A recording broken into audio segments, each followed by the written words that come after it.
Hi, my name is Jillian, and I am a reference student assistant here at James P. Adams Library.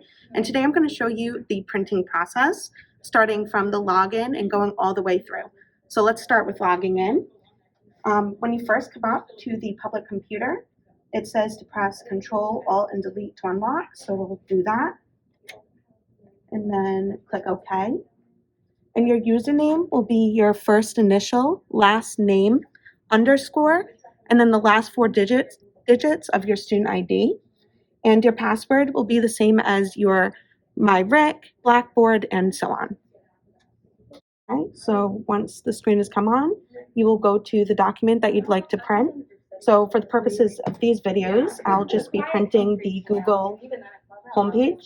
My name's Sanaya, and I'm a reference student assistant, and I'm gonna continue showing you how to do the printing instructions.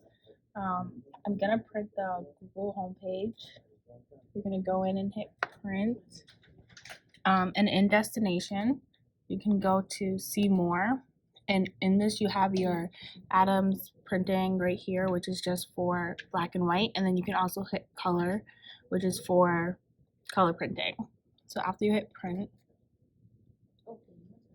it's going to bring you to this, and then you're going to walk over to the printing release station.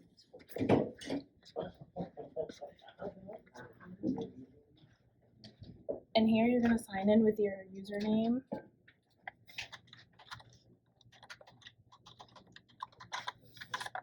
And then your password,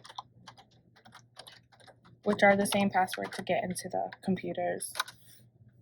Then you're going to go to release and see the document didn't pop up here. So you're going to go to the calendar, hit apply, and it should pop up there.